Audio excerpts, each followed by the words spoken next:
The Barbary War 1815, America's first overseas war of power. In the early 19th century, the United States was still a young nation, struggling to define its place in a world dominated by old empires. Europe's great powers, Britain, France, Spain, and the Ottoman Empire had long shaped global politics through naval strength, colonial reach, and military intimidation. America, by contrast, was barely 3 decades removed from its own war of independence. Yet in 1815, the United States would launch a bold, overseas military campaign that signaled a turning point in its national identity.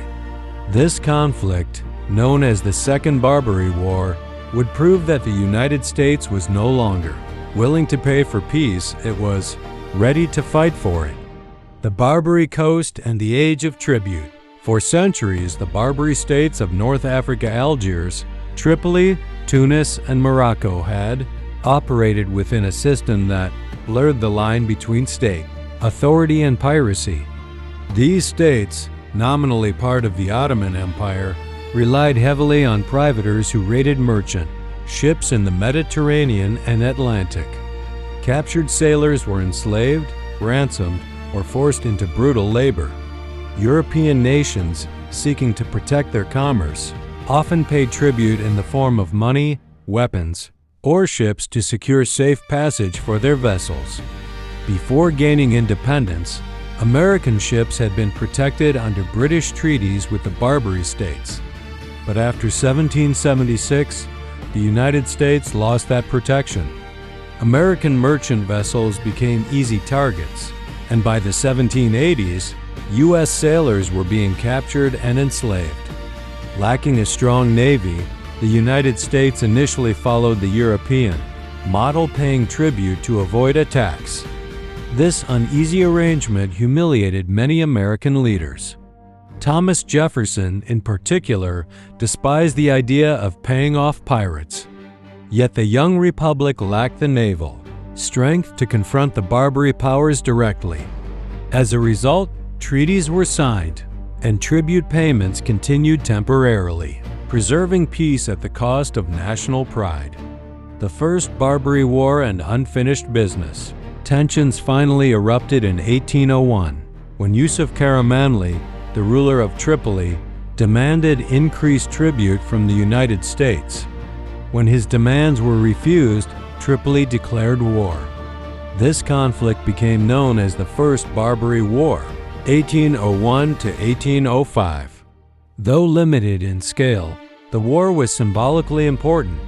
U.S. naval forces blockaded Tripoli, and American Marines famously stormed the city of Derna in 1805. The war ended with a negotiated peace, but it failed to fully dismantle the Barbary system of piracy and coercion. Algiers in particular remained a threat.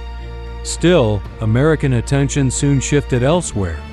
Growing tensions with Britain over trade, restrictions, and the impressment of American sailors led to the War of 1812.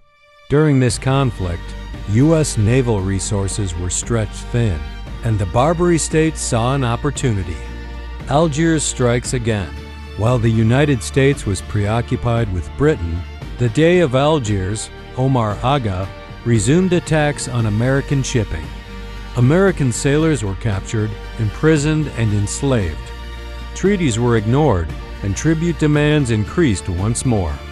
This time, however, the geopolitical situation was different. The War of 1812 ended in early 1815, leaving the United States with a hardened navy and experienced officers. American warships had proven they could stand toe-to-toe with the world's most powerful fleet. Confidence was high, and patience for humiliation was gone. President James Madison and Congress agreed. The era of paying tribute was over. America takes the offensive. In the spring of 1815, the United States prepared a decisive response. A powerful naval squadron was assembled under the command of Commodore Stephen Decatur, one of the nation's most celebrated naval heroes. Decatur had already earned fame during the First Barbary War and the War of 1812. Now, he would lead America's first major overseas power projection. The squadron consisted of 10 warships, including heavy frigates like USS Guerriere and USS Constellation. Their mission was clear: confront Algiers directly, force the release of American prisoners and tribute payments, and establish lasting peace on American terms. Unlike previous diplomatic efforts, this campaign would rely on speed, force, and intimidation. Naval combat in the Mediterranean. Decatur's squadron crossed the Atlantic with remarkable speed. Within weeks of entering the Mediterranean, American ships engaged Algerian naval forces. On June 17, 1815, the USS Guerriere captured the Algerian flagship, Mashuda, after a sharp naval battle. Days later, another Algerian vessel was seized. These victories sent a clear message: the United States was no longer a weak maritime power.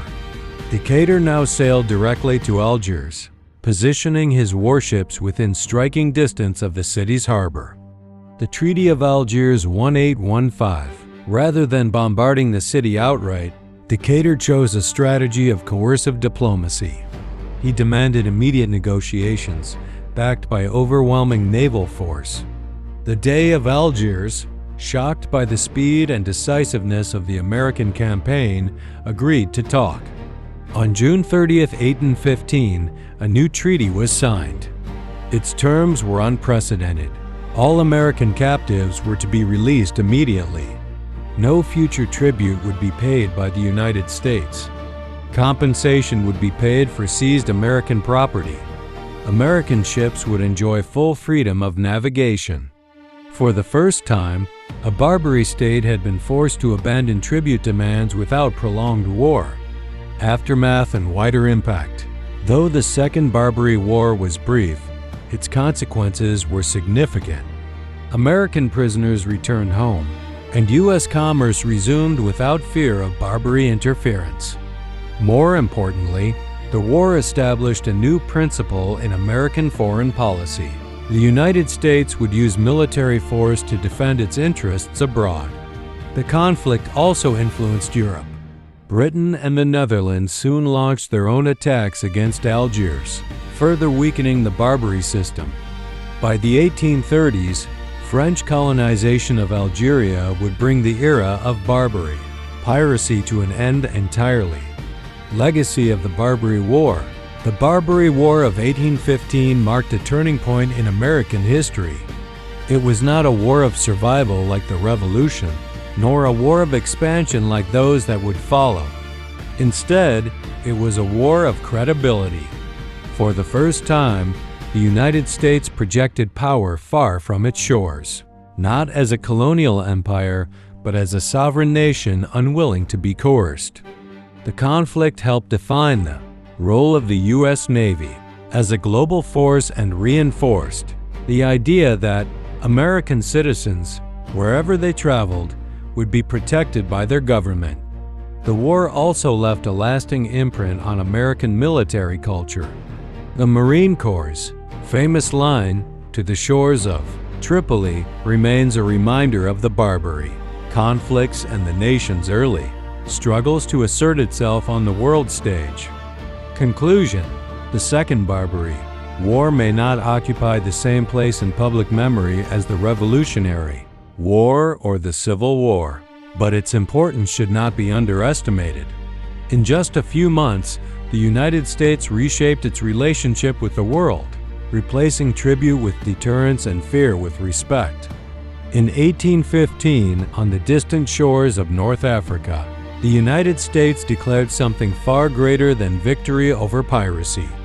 It declared that it had arrived as a power one that would no longer bow to intimidation, and one that was prepared to defend its freedom beyond its own horizon.